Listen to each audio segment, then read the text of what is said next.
Salam alaikum, meine Lieben, und einen schönen guten Tag allerseits. Heute zeige ich euch, wie man diese klassischen Mettbällchen zubereitet. Und sobald man dieses Rezept vorrätig hat, kann man dann jedes weitere Rezept mit diesen Mettbällchen zubereiten. Man kann sie dann theoretisch einfrieren und hat sie dann immer zur Hand, wann immer man Mettbällchen benötigt, um daraus ein Gericht zuzubereiten. Wir fangen damit an, indem wir eine große Zwiebel nehmen und die in kleine Würfel hacken. So klein wie möglich, wenn es geht, obwohl das jetzt auch nicht so wichtig ist, weil wir die letztendlich dann trotzdem pürieren werden. Das mache ich immer mit meinen Mettbällchen, damit man dann diese Zwiebeln nicht in den Mettbällchen sieht und auch nicht drauf beißen muss.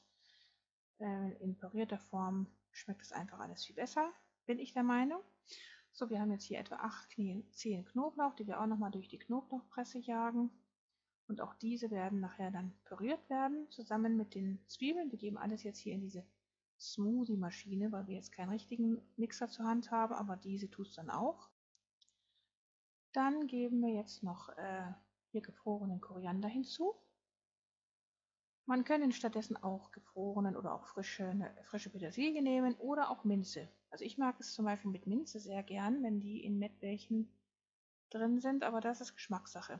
2 Eier kommen noch hinzu und etwas Öl, also 1 Esslöffel Öl, damit wir genug Flüssigkeit haben, um das dann alles hier zu pürieren in dieser Smoothie-Maschine, wie wir sehen. Das wird jetzt hier püriert.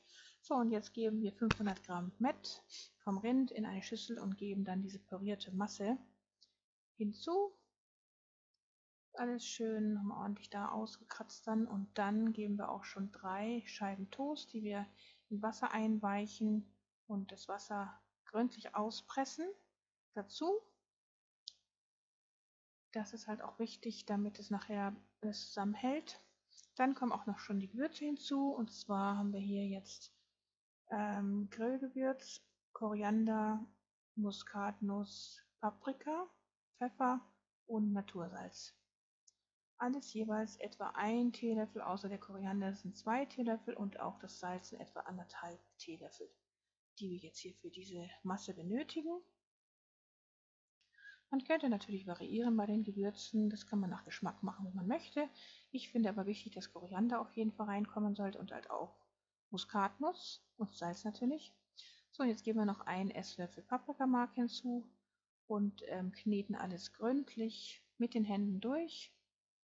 So, und jetzt ist alles schon fertig durchgemischt. Jetzt werden wir auch schon die Bällchen formen, indem wir immer so etwas Öl auf die Hand geben und dann kleine Bällchen. Also je kleiner die sind, umso schöner sind sie halt fürs Auge, umso schöner sieht es aus hinterher und schmeckt auch besser, wenn man so kleine Bällchen dann zum Essen in den Mund gibt, als wenn es so große Bällchen wären. Ja, und mit diesem Öl, das man mal wieder auf die Hand gibt, klebt es dann eben nicht, und man kann die Bällchen zu sehr schönen runden Bällchen auf diese Weise formen. So, jetzt haben wir fast schon alle fertig geformt. Der Rest kommt jetzt noch hinzu, und alles kommt in eine große beschichtete Pfanne, in die wir schon Öl gegeben haben, und wir fangen auch jetzt schon an, diese Bällchen anzubraten. Die Flamme sollte hier nicht auf ganz hoch geschaltet werden, sondern nur auf 3/4 hoch. Also bei 10 Stufen würde es reichen, wenn man sie auf 8 oder höchstens auf 9 stellt. So, und dann muss man halt immer wieder jedes einzelne Bällchen umdrehen, sobald es von einer Seite goldbraun angebraten ist, damit es dann auf der nächsten Seite auch angebraten wird. Es soll halt von allen Seiten gleichmäßig angebraten werden, und dazu muss man immer jedes einzelne Bällchen mit der Hand umdrehen.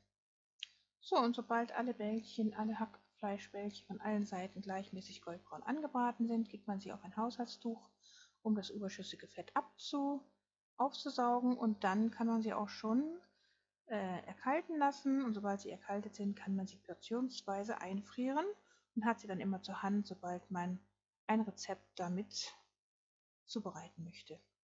Ja, so sieht das dann aus. Dann wünsche ich viel Erfolg beim Nachmachen, und wir sehen uns inshallah wieder das nächste Mal. Liebe Grüße, Salam alaikum, eure Mariam.